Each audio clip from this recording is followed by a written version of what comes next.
Hi Principal Peter, I have thought a lot about our last team meeting and about how to promote food and nutrition within the school.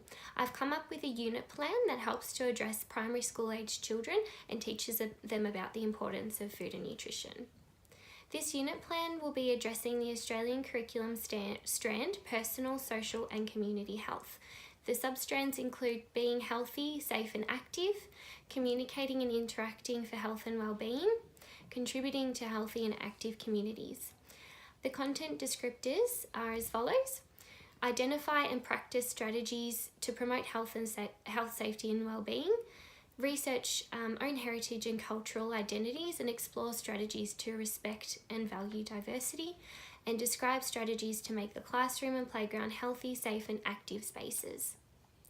The pedagogy that underpins this unit and is best suited for it is a student-centred approach.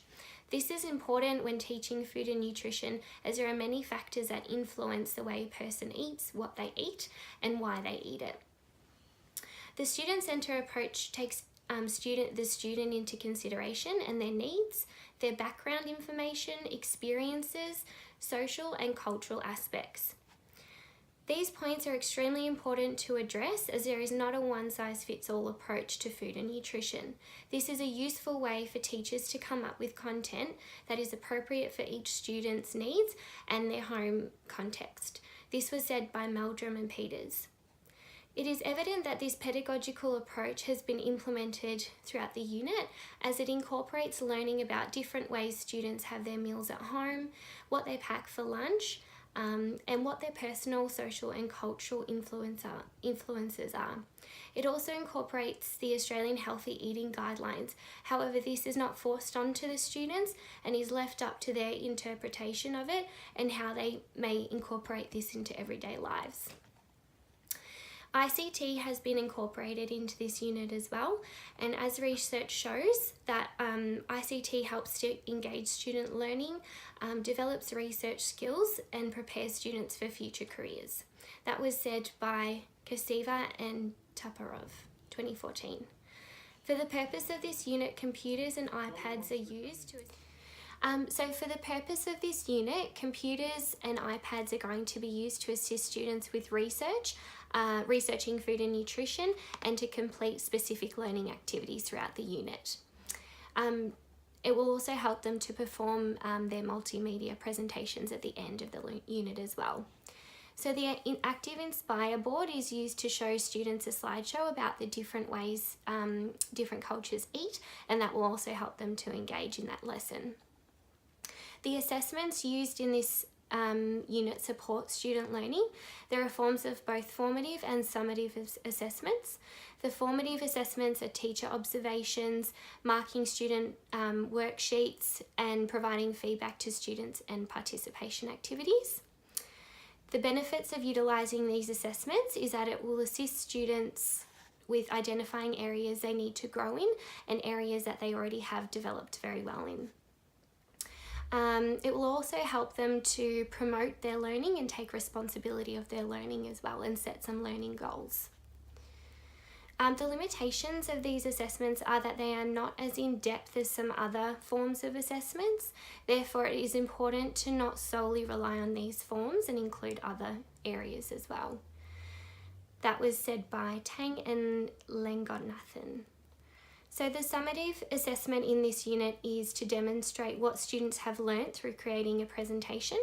This form of assessment is beneficial as it summarises the whole unit and what the students have learnt at the end of it. This particular method can encourage memorisation, which is a limitation to this. So the information that they've learnt can soon be forgotten rather than actually having a deeper understanding. This is why it's actually important for both forms of assessment to be included in a unit, just to ensure that you're gathering high quality information. The safety considerations in this unit have been implemented thoroughly to ensure all students are in a safe and challenging environment. Food preparation, hygiene and food allergies are considered and discussed with children and parents to ensure that it's fully in place.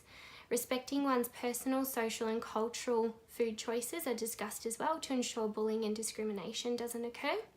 The wellbeing team is also discussed in the lessons to make sure that students feel like they can speak to them if they have any concerns or if they have been bullied or discriminated against, and if they need to speak to someone.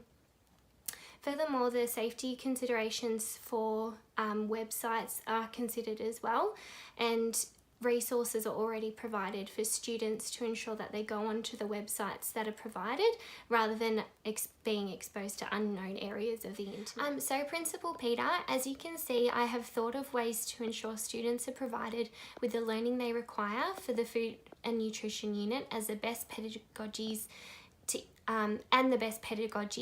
to implement within it.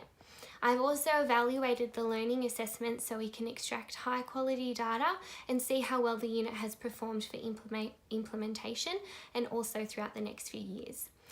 I have also considered the student safety environment as well and ensuring their health and well-being.